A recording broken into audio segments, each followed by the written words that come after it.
Yo, YouTube, what is up? Radar25 back in with my co-host, Michael Fuentemania. What up, Marks? Guys, we're back again, and it's another takeaway video. It's going to be our 3 takeaways from Monday Night Raw. Last night's Raw, May 11th, I believe the date of it is. But right now knows who the hell cares. Nowadays, guys, we're getting to the video. Interesting episode of Raw. A lot of it's promo heavy, but a big announcement was made, and we're gonna get into that. But before we do, I want to remind you guys, drop a like on this video and the previous videos that have dropped. Also, if you're watching, you're not subscribed, please do subscribe to the channel and hit the notification bell so you're not missing anything that's dropping, live streams, all that stuff. Guys, follow me on social media, Instagram, Twitter. List in the description below. Also follow me on Mixer, Twitch, where I live stream. All that stuff is going to pop out on the screen right now. Guys, without further ado, let's jump into the video. Our 3 takeaways from Monday Night Raw. And that's the bottom line. Stone Cold.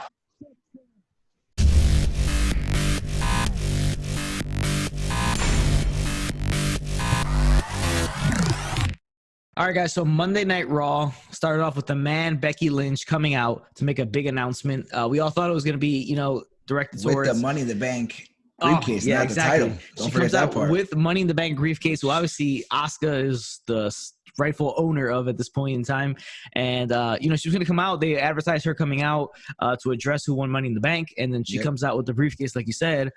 She comes out, cuts a short and sweet promo, and then is interrupted by Asuka, and she's like, "Oh, that's my Money in the Bank briefcase."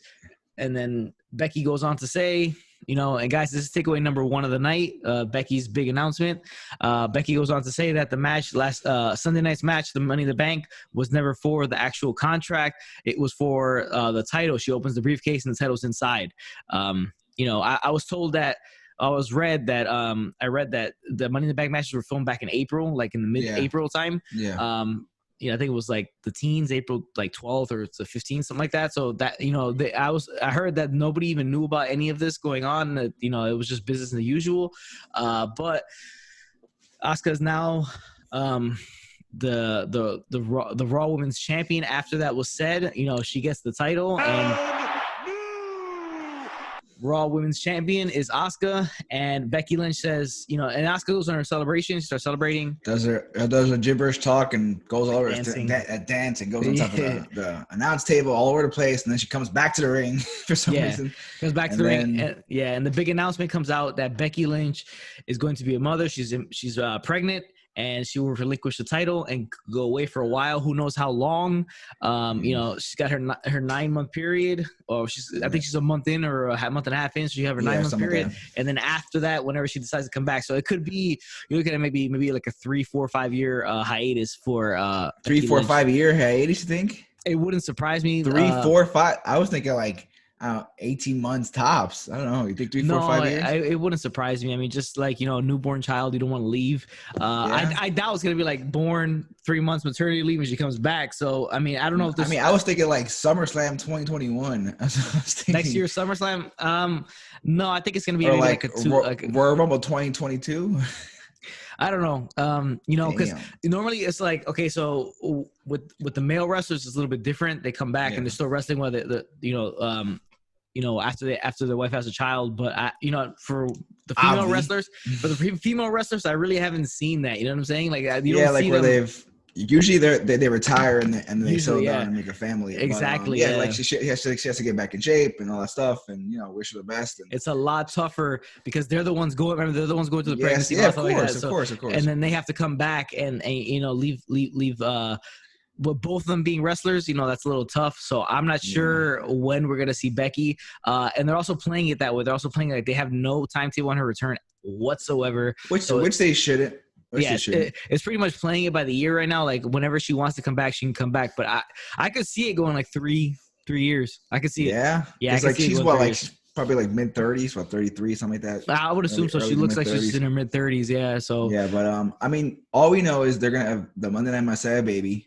The last kicker baby. This kid's gonna be a monster wrestler one day. She has the genes, or he has the genes. Both have the genes. to be a top Yeah. guy in the business one day. If you guys didn't know, Seth Rollins is the father. If you guys Yeah, didn't obviously. know. I mean, they said it. Rey Mysterio said it later in the Rey show. Mysterio But said yeah. it later in the show. Yeah.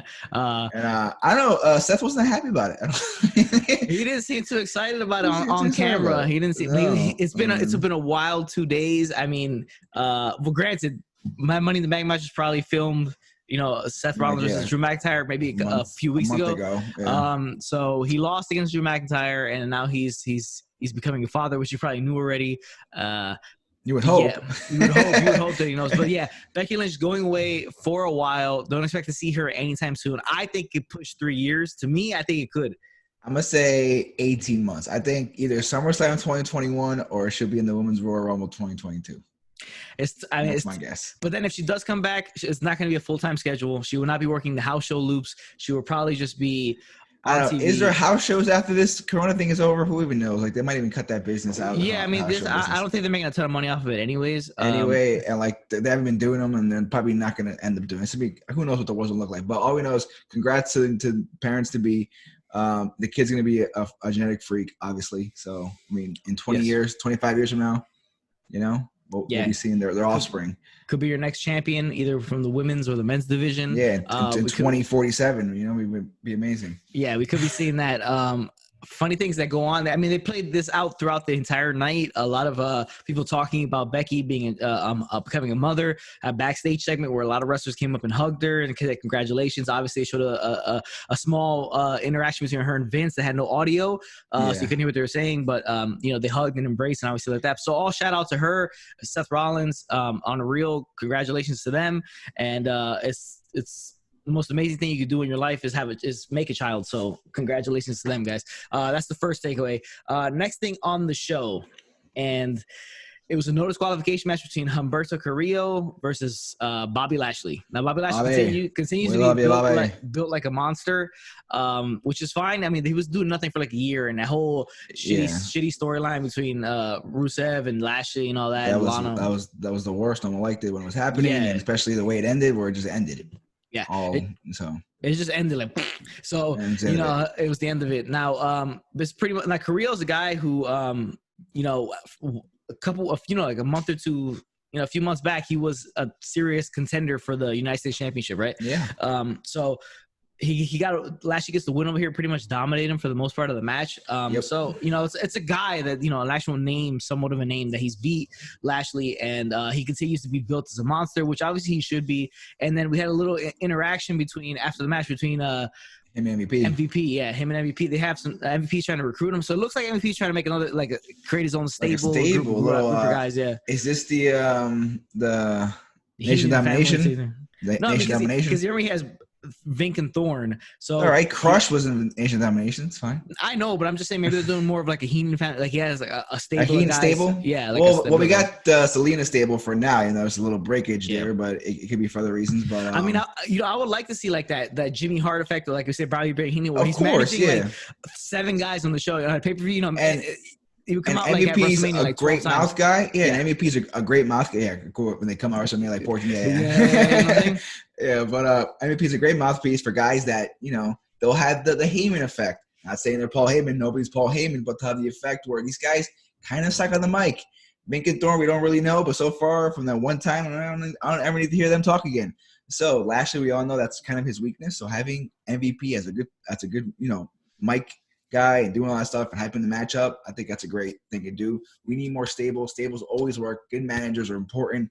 It's another dynamic, another toy to play with out there. It's so stupid that they've gone away from it for years now. Who's the last, besides Heyman, who was really like a manager type? It's been a long time since manager. So I think it's a great idea. Hopefully they start doing this more and more. Yeah, hopefully you do. I do like it, yeah. So Lashley gets the win there, and we'll continue to see how they continue to build him, obviously, in like a monster role, and where he goes from there. Now, after he talks to MVP, he sees Lana, and then tells Lana's like, you're another thing that's keeping Lashley in the cage. Basically, trying to let the monster out of the cage type of thing. Yep. And then it was kind of odd because out of nowhere, she just starts screaming loud as hell in the back. I don't know, the reaction made no sense. I was the reaction made no sense. Yeah, because he was so calm and quiet about it. She was just yelling like crazy. Yeah. So guys, next thing on the show, Akira Tozawa versus Angel Garza. Actually, I'm gonna stop you right there. Go ahead. Street Profits, NBA Jam, versus the Vikings versus the Viking Raiders. We're gonna see a basketball game later on. There's a promo between the Street Pirates and the Viking Raiders, and they're gonna play a game of basketball to see, because the Viking Raiders said anything that Street Profits can do, they can do better. So this is a challenge. The challenge ensues, NBA Jam style. Well, later on the show. Yeah, I kind of wish they would have edited like NBA Jam, make it look like that, because at least the shit was yeah. All right, guys. Akira Tozawa is the Angel Garza. Akira Tozawa, guys, 2-0 in the Cruiserweight tournament, and he's on NXT, but every time he comes to Raw, he gets beat. So yep.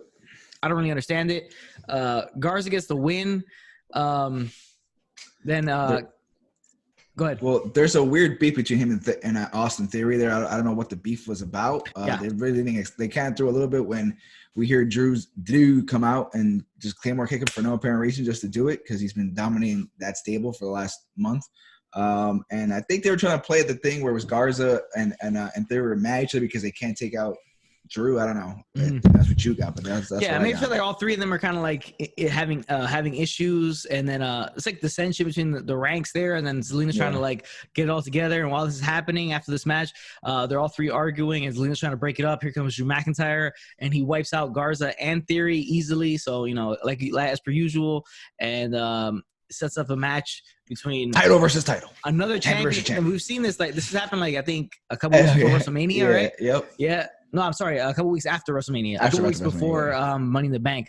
Yeah. So right before that whole, when Seth Rollins first started the feud with Drew McIntyre, they were having this championship match. Yeah. So they're redoing it again, which is fine because, obviously the match Drew McIntyre and Andrade, champion versus champion. It's an awesome match whenever they do it. This one was shorter than the other one. Still solid. Still solid. For a short match, it was a solid match. Yeah. Between these two guys is awesome. I like to see them work together and stuff like that. Obviously, McIntyre was going to get the win in this match, but I kind of want to see Andrade really be like a title contender guy. I know he has Zelina Vega to do the mic work for him because his English isn't, all there. Yeah, the greatest. So, I would like to see him get that type of build later on. And maybe defend that U.S. title a little bit more. He's not really defending anybody, really. Yeah, it's just he's title versus champion against Drew. That's all he's been doing, really. Or he's been hiding behind the Garza in Theory. So I don't know. Yeah, interesting, but yeah, for sure he needs to step it up and defend the title and something interesting.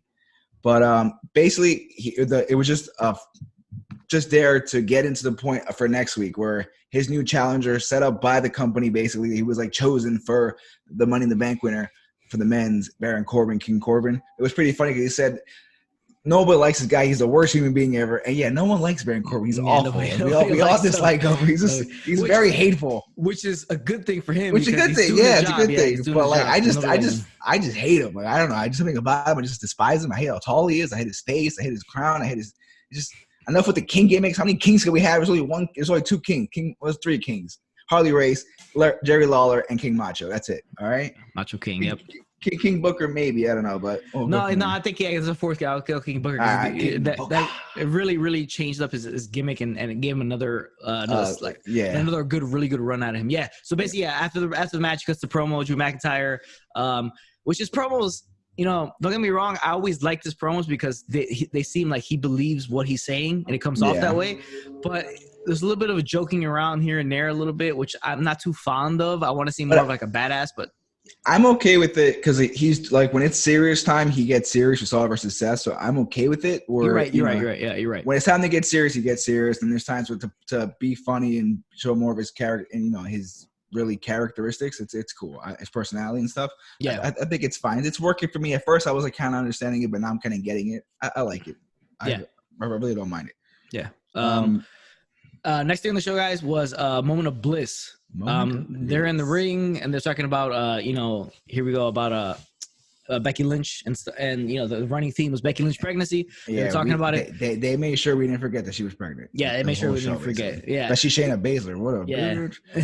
We'll get to Shayna Baszler later. Yeah. But they get interrupted by the returning Iconics, Peyton Royce and Billie Kay. Good to see them come back finally. I haven't seen them in a year, but it feels that long. So they come in, they get on Moment of Bliss. They're talking trash back and forth, and this turns into a match, and it's a non-title match.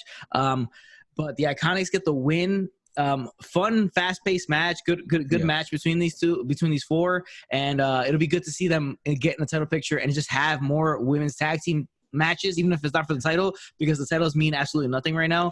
They're just there. They never been defended, and there's really no challengers whatsoever for these titles. So, and then it was set up for next week where they're number one contenders now, the Iconics, after just beating them one time, and now they're gonna have a title match next week. Probably won't switch hands, maybe it will. Who knows? Yeah. We'll see. But for the most part, just gotta get these belts going. Gotta get this. There's not really a lot of storylines going on, so it's time to get it going. So let's get some storylines. You gotta start forming some more women's tag teams, get them in the mix and stuff like that. Yeah, but it's good to see the Iconics back. And in general, like just the whole company kind of feels like this is gonna be the future for a while. Like it's gonna be no crowds and none of that stuff for who knows, maybe up to until January. So you just gotta go with it and start making more storylines. There's just too much people just hanging around. That's the way it feels to me anyway.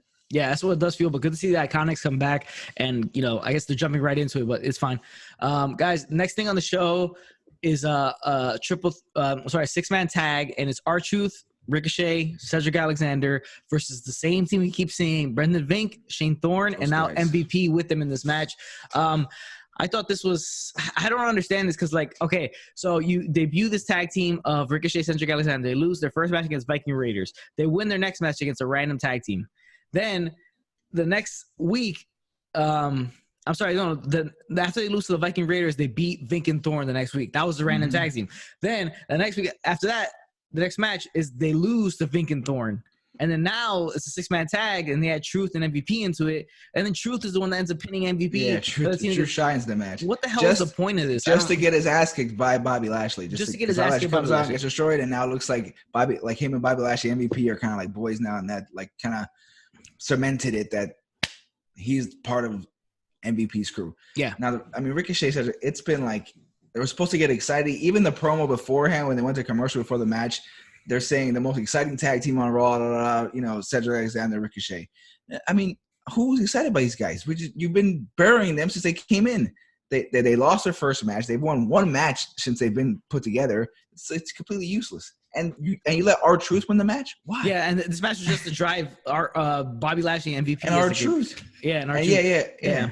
It doesn't make no sense. I don't understand the booking here. I don't understand the 50-50, the up and down, up and down, up and down. You want to build new stars, new tag teams. These guys aren't that good on the mic. Put them together as a tag team.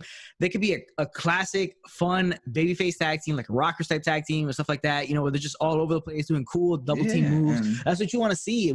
That'd be cool to see another team like that. You know what I'm saying? Like the Young Bucks, a team like that where they just do cool shit. Obviously, the Young Bucks are good on the mic and they do other things to make them more entertaining other than the stuff in the ring. But these guys can be just ring-based, focus on them, and that's what they need to be doing. But they're not, and it makes no sense to me. It's a shame because SmackDown's doing such a better job of the tag team division, especially over the last month, ever since WrestleMania, building guys and getting the Forgotten Sons in there doing that stuff. And these guys who are loaded with talent in the ring and can go with anybody and make anybody look good and go with any type. You can against a big tag team, a small tag team. It's just doesn't make. And you're just booking them like to fail. I don't understand.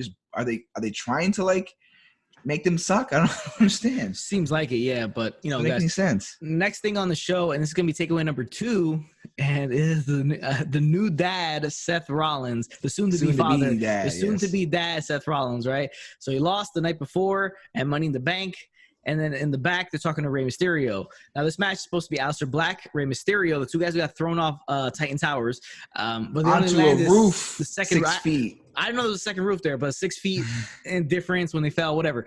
So it's Aleister Black, Rey Mysterio, Seth Rollins, and Buddy Murphy. Now, before the match, they do an interview with Rey Mysterio in the back.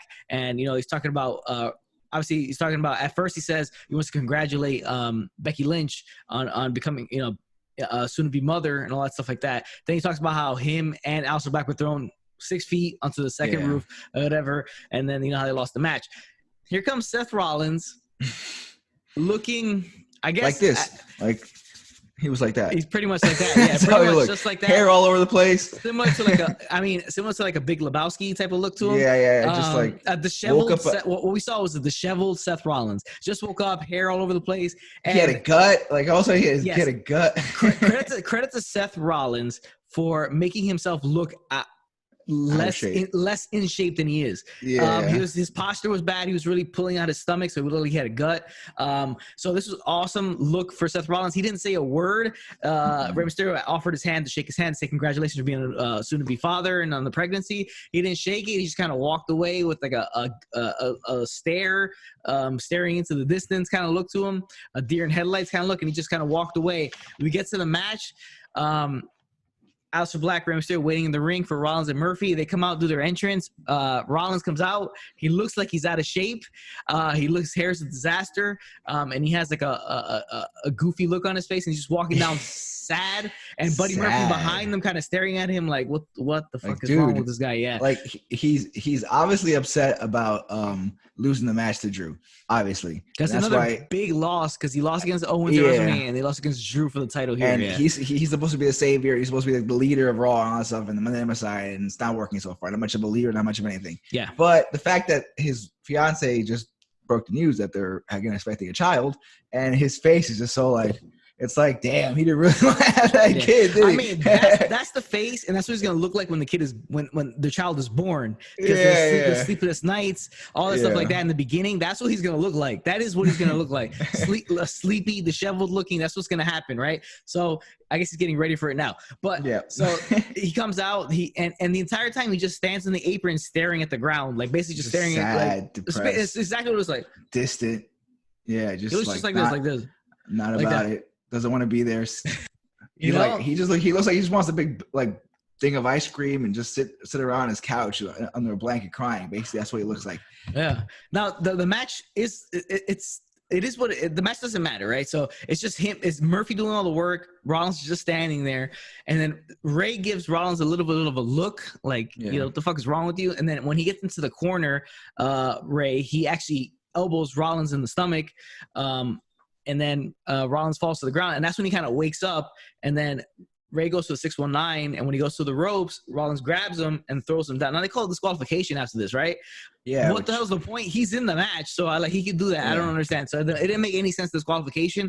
But this was all great character work by Rollins because again, he's taken 2 big losses in a row, and he doesn't know where to go right now with his character, right? So yeah, because he's supposed to be the Messiah, and so far it's not working. Yeah, so far it's not working. So then what happens now is the beatdown of Rey Mysterio ensues, and then we get what he does is Rollins grabs Rey Mysterio's face and puts like the part of his eye or around his cheek up against the steel step, the edge corner, and just kind of really pushes just that shit. Another attempted murder. Just a lot of attempted murders going on lately in WWE. It was pretty wild, yeah. It was pretty wild. So then, like, his mask gets taken up because it was like pushing him down, and then security comes, breaks it up.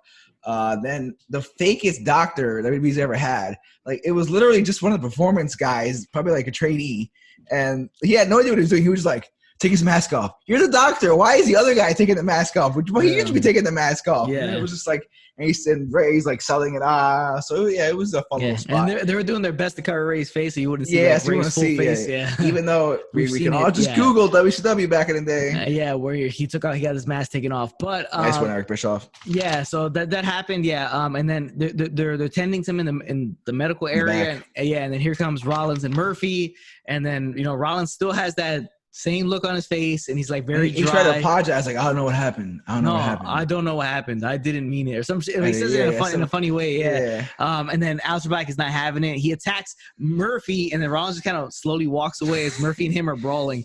Yeah, just like distant and just doesn't want to be there. Disconnected to the universe. Yeah, he's a soon-to-be father, for crying out loud. Be happy. But I did enjoy this because it was cool to see Rollins take it to that level and really play into that role that he's playing right now. Like again, he took 2 big losses. We don't know where he's gonna go from here as in terms of his character. So excited to see that, and excited to see if I'm interested to see if this causes a rift between Murphy and him, and all that, and how he gets out of this funk that he's in. He's got to do something big to get out of the funk that he's in, and why he's acting the way he is. So I thought that was good. Next thing on the show, guys, this started. The match is gonna be Natalya versus Shayna Baszler. This started because it's pretty funny. Shayna Baszler, they ask her about Becky Lynch. It was a little rough. It was rough, but it was as terms of she's a heel, so I think it was I thought it was funny. But so Shayna Baszler's in the back. They talked to her about Becky Lynch being becoming a mother, and obviously the beef that they had, Shayna Baszler and Becky Lynch, and she basically said she didn't care. She said that kid is gonna suck because she was like, look who the dad is, and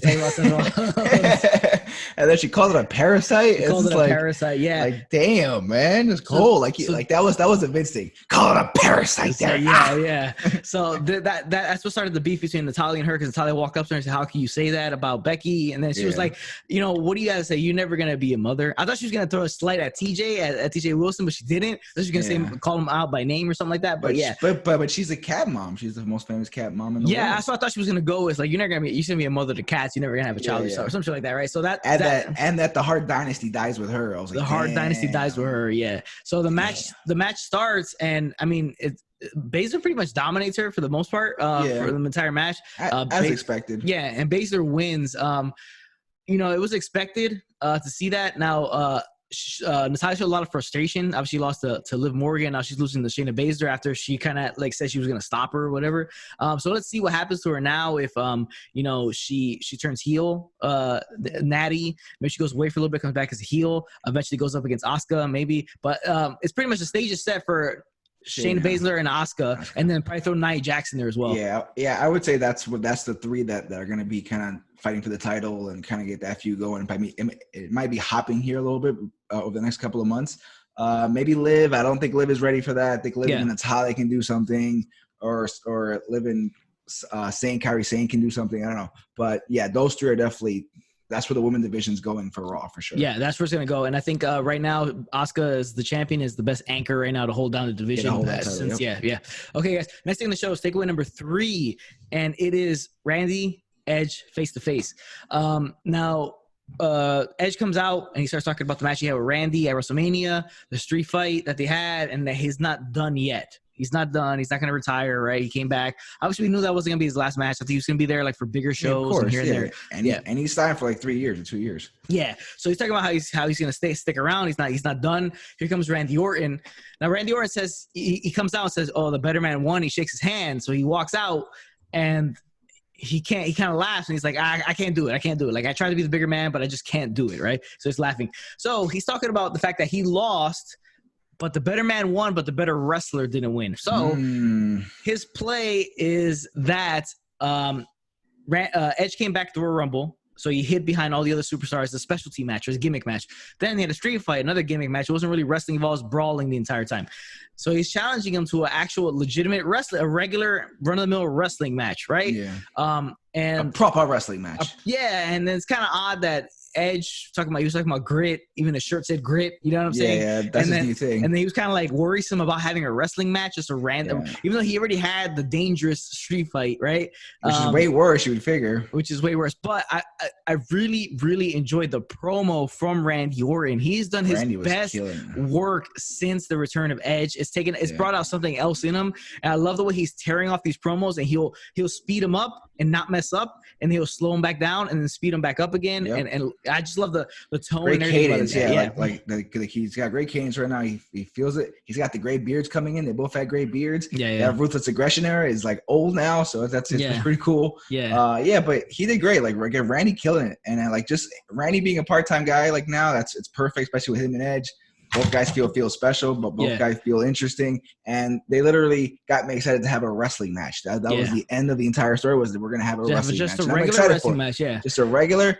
In a squared circle, 20 by 20, and let's just have it go and see who's the best wrestler. I think they're doing this because of the kind of negative reaction the street fight got, because you would have that street fight as a blow-off. That's a blow-off right there, right? Yeah. The way that match it should be over. So it should be over. But the issue with that match was that it was just so long. It was too long. I think they got some backlash towards it, so I think they just want to go back to it and do it like a regular wrestling match. I think that's why they're doing it, because you do a street fight like that to blow off the feud.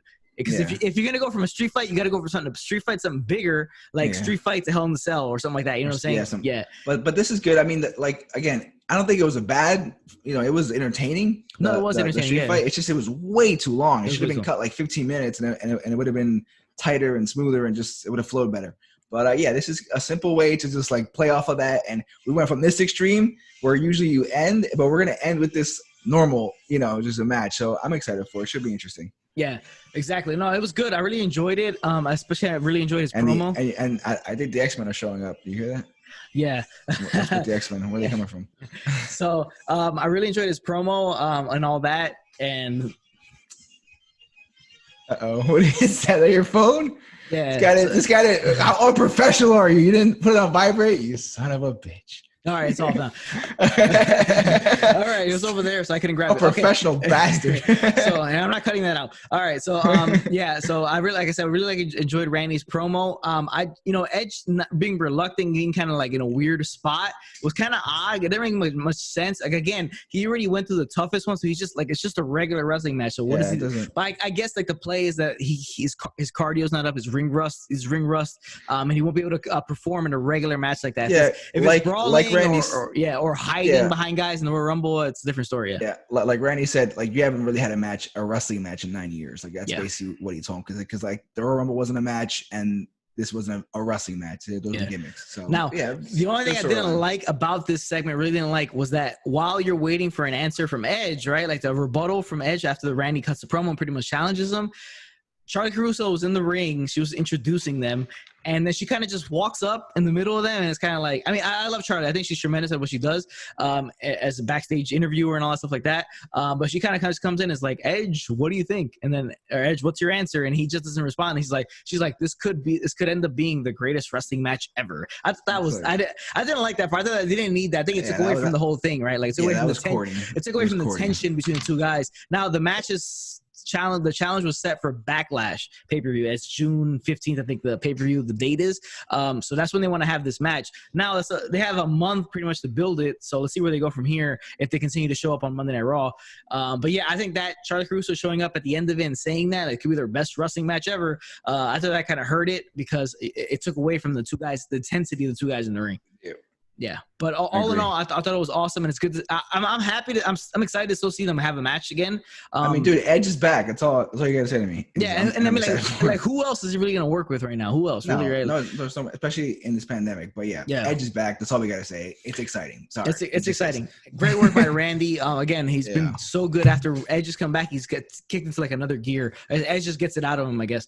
But guys, let's get to the shit that sucked, right? Because we all know what it was. We all know what it was. I mean, I think it's pretty obvious at this point what it was. We precursed it in the beginning of the show. And it was the Street Profits versus the Viking Raiders in it's going to make me puke just thinking about it. Yes, he's got to puke! He's got to puke! He's got to... Wasn't feeling it. It was embarrassing. It was corny. I think the worst part about it was the Viking Raiders with their actual like entrance gear and their helmets that had the face stuff on. Who plays basketball without sneakers? Like they didn't have basketball sneakers on. They had wrestling boots. Why have the face paint too? Why have the face paint? Why were they in full? The Road Warrior look. I don't know. Yeah. So they're just playing basketball and Street Profits are blowing them out. It looks like the Viking Raiders don't even know how to play. They don't know the rules or anything like that. They don't know. Like they're like, oh, the ball has to go in the hoop. Oh, okay. Oh shit, bro. I thought it was terrible, and then in the end, they were just fooling around. They were messing with them, and they're actually good at basketball, and they keep sinking all these shots, and one of them even dunks, and it's just like, I thought that shit was terrible. I mean, you're supposed to take them seriously as like a badass tag team, the Viking Raiders, and you put them in spots like this to make it kind of like corny and campy. I just don't like it. They're extreme. Like that car scene a couple of weeks back where they're driving the car, that kind of just made me hate them. And then the whole they're not Vikings. They're just normal guys dressed up as they're like, they're just cosplayers. That's what it feels like. Yeah. Like with the way they're coming off with their promos and the way they talk, they're just cosplaying Vikings. Like, like Skull basically. I don't know. It felt like very mid 90s, this whole segment. It just felt corny and campy.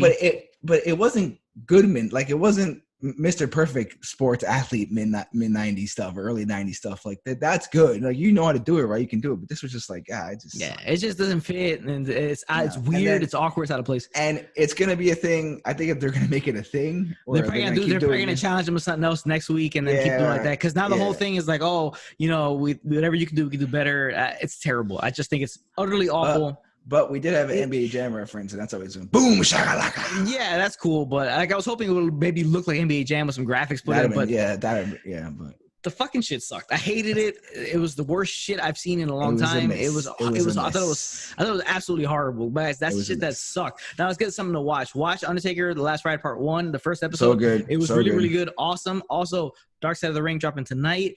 It's about the Road Warriors. Watch that. Next week's Dark Side of the Ring is about I was supposed to say Kevin Owens. Owen Hart.